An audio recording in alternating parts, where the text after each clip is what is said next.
दोस्तों, मैं हूं आपकी अपनी प्राची अधिकारी। मामला झुंझुनू राजस्थान का है। इसमें एक 5 साल की बच्ची का बलात्कार हो जाता है। एक व्यक्ति कहा जा रहा है जिसको उसकी गर्लफ्रेंड ने मिलने से मना कर दिया, तो वो परेशान होकर घूमने लगा और वो पीड़िता जो बच्ची है जिसके साथ ये अपराध हुआ उसके घर के तरफ से गुजरने लगा। उसने बच्ची को अकेला देखा और वहाँ से वो स्कूटी से चक्कर लगाने लगा। फिर आगे जाके उसने स्कूटी रोकी और वो बच्ची को चुपचाप खेलती हुई बच्ची को उठा के ले गया। उसके बाद जब माँ बाप ने भी पीछा करा तो कर नहीं पाए। उसके बाद आगे जाके वो बच्ची कहीं खेत पे अधमरी हालत में मिली। तो ये एक ऐसा मामला है, इसलिए खास हो गया कि जिस बच्ची के साथ बलात्कार हुआ उसको 26 दिन के अंदर न्याय दे दिया गया। सुनवाई करते हुए सुकेश कुमार जैन जो कि जज थे, उन्होंने कहा कि जो व्यक्ति है उसमें कोई भी सुधार या उसको गलती का एहसास नहीं दिख रहा है। वो किसी भी तरह से इस अपराध को करने के बाद उसके मन में कोई पीड़ा या उसके चेहरे पर कोई शिकन नहीं नजर आ रही है। इसलिए ऐसे व्यक्ति का खुला रहना या जीवित रहना, अदालत में रोटी तोड़ते हुए रहना, या मैं अपने शब्दों में बोलूं तो ये जायज़ नहीं होगा और ये कहीं से भी न्याय संगत नहीं होगा। इसलिए ऐसे व्यक्ति को मर ही जाना चाहिए। इसलिए इसको ना आजीवन कारावास मिलेगी बल्कि सजाए मौत मिलेगी। उसे फांसी दे दी गई। ये पहला अपना भारतीय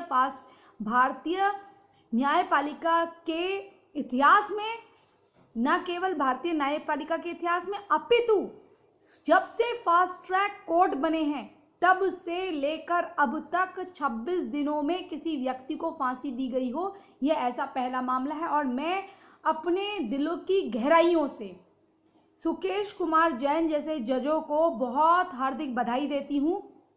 देखिए, उन्होंने इस तरह का जो फैसला दिया, इस तरह के फैसले देने के लिए एक आपके मन में उस पीड़िता के दर्द का एहसास के साथ साथ उसके घर वालों पे जो बीत रही है उसका एहसास होना ज़रूरी है। और मैं चाहूँगी ऐसे और भी जज आएँ। अगर न्याय देना है आपको और अपराध सिद्ध हो जाता है और सबने आंखों देखा हाल देखा हो कि या तो सीसीटीवी कैमरे की फुटेज हो या वहाँ के सारे लोग खड़े हुए जो गवाह हों या माँ बाप स्वयं भी गवाह हों और अपराध पता चल गया हो, तो आप जैसे जजों को चाहिए कि आप लोग सामने आएं और सही न्याय करें, ना कि सालों साल फैसले में वक्त लगा दें। और जो लड़की के माँ बाप हैं या बच्ची के माँ बाप हैं, बच्चियों के माँ बाप हैं, वो सालों साल कोर्ट के चक्कर लगाते रहें और अपराधी जो हैं दाल रोटी जेल में खाते रहें टैक्स पेयर की।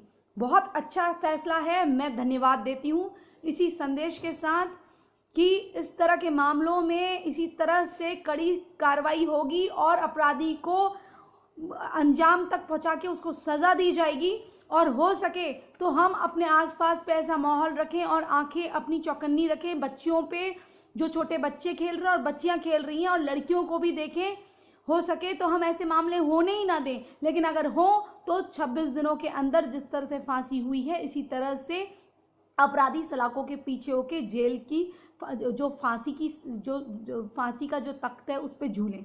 जय जय श्री राम, हर हर महादेव।